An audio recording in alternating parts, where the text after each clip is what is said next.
건강하게 삽시다. 웰빙 토크.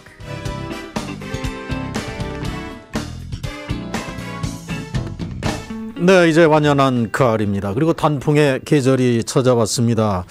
하지만 갑작스러운 이 가을 산행, 단풍놀이 자칫하면 몸에 무리를 줄 수도 있다고 하는데, 오늘 웰빙 토크는 그래서 건강한 단풍놀이 여행법 알아보겠습니다. 사생 한방병원의 김용 원장님 나오셨습니다. 안녕하십니까? 네, 안녕하세요. 네. 뭐 곳곳에서 이제 단풍 떠나는 분들 많고, 참 교통도 상당히 주말이면 복잡해졌어요. 네네.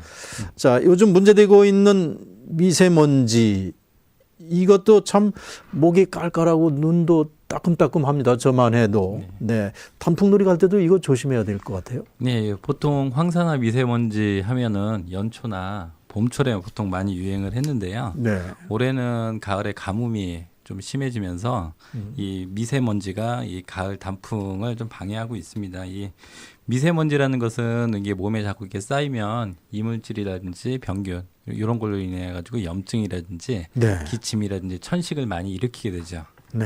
그러면 이 산행할 때도 마스크 꼭 써야 될까요? 등산할 때도? 예. 오늘만 하더라도 미세먼지 주의보가 이제 나쁨이라고 얘기가 나오던데, 기상청에서. 오늘만 하더라도 환기 자제하고, 외출도 자제하고, 그 다음에 황사 마스크를 꼭 쓰기를 이제 권유를 했습니다. 그래서, 네. 옛날 같았으면은 산에 올라가는데 마스크를 쓰냐, 이렇게 했는데, 요새는 네. 도심 주변에 있는 산 같은 경우에는 미세먼지나 이런 부분들이 많아서요. 네. 노약자라든지 임산부라든지 이런 분들 같은 경우에는 더더욱 마스크를 쓰시고요. 외출을 하고 나서는 반드시 샤워를 한다든지 아니면 옷을 털어가지고 간접적으로 미세먼지에 노출되는 것을 최대한 막아야 한다라고 합니다. 네, 저도 오늘 마스크를 썼는데 여전히 목이 칼칼합니다. 네. 좀 특별한 해소법이 없을까요?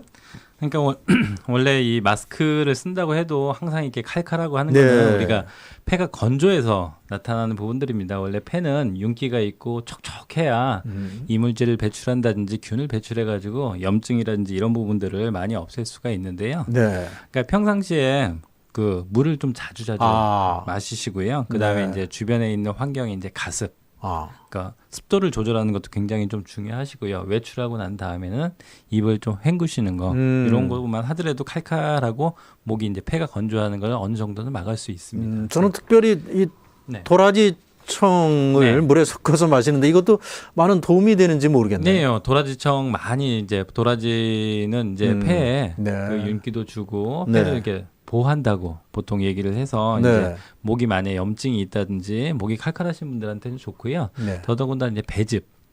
예, 네. 배즙 같은 경우는 굉장히 좀 시원하게 하고 윤기를 좋게 많이 하고요. 네. 그다음에 요즘에 이제 어린아이들도 먹을 수 있는 거는 달달하게 먹을 수 있는 둥글레차 같은 거 이런 부분들은 이제 미세먼지라든지 폐를 좋게 하는 네. 그런 일반적인 차이입니다.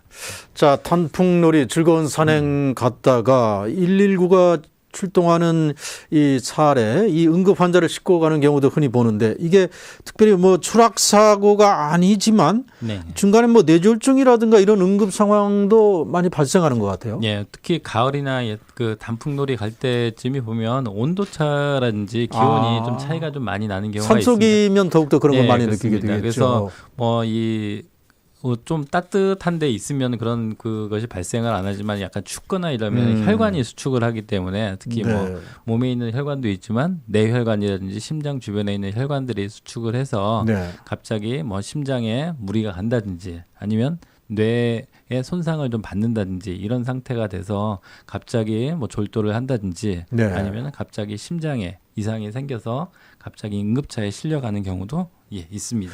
그리고 단풍놀이 후유증도 많이 겪는 것 같아요. 특히 네. 단풍놀이 갔다 와서 무릎이 아파서 네. 고생하는 분들 많이 보거든요. 네, 보통 이제 우리 무릎이라고 하는 것은 그 몸에 있는 체중의 한 3배에서 한 6배 정도까지를 체중을 지탱을 하는데요. 네. 특히 산행을 하거나 계단을 오르내리고 할 때에는 네. 몸에서 한 7배에서 한 10배까지 그 부분에 충격이 많이 간다고 합니다. 네. 그래서 무릎이 평상시에 약하시거나 어르신들이라든지 아니면은 이제 조금 이제 평상시에 무리가 좀 이렇게 되신 분들은 특히나 무릎에 손상을 많이 받을 수가 있는데요. 네. 특히나 이게 등산을 하고 난 다음에 뭐 무릎에서 뚜둑 소리가 난다든지 아니면 통증을 느끼면 요 반월판 연골이라고 하는 부분이 있는데 네. 그런 부분의 손상이라든지 파열 이런 부분들을 좀 의심을 해봐야 됩니다. 네. 자, 멀리 단풍 여행 못 가시는 분들, 네, 어떤 도심이라든가 집 가까운 곳에 가로수길을 걷는 분들도 많은데 특히 여성분들 네네. 좀 멋을 내고 싶어 할까요? 네. 하이힐을 신다가 네. 의외에 큰 변을 당하는 수가 많다고 들었어요. 예, 보통 하이힐 하면은 여성 미용에 있어가지고는 S라인을 만드는데 가장 좋은 부분이라고 얘기를 합니다. 근데 네. 이거는 척추라든지 관절에는 굉장한 부담을 줍니다. 그래서 보통 이 단풍놀이 때 특히나 이 하이힐을 신고 뭐 그 산책을 하거나 그 고궁 같은 데를 많이 걸으시는 분들이 있는데요. 네. 그 하이힐을 신는다고 하면은 더더군다나 이 중심을 잡기가 좀 많이 힘들고요. 단풍이나 이런 습기 때문에 미끄러짐을 많이 유발을 시켜서 발목이나 무릎 쪽에 손상뿐만 아니라 척추 쪽에도 부담을 좀 많이 줄 수가 있습니다. 네. 옛날 노래에 솔솔솔 오솔길에 빨간 구두 아가씨 이런 노래도 있었습니다만은 조심하셔야 될 것 같습니다. 오늘 말씀 잘 들었습니다. 예, 감사합니다. 지금까지 사생 한방병원의 김용 원장님과 함께 건강한 단풍놀이 여행법을 알아봤습니다.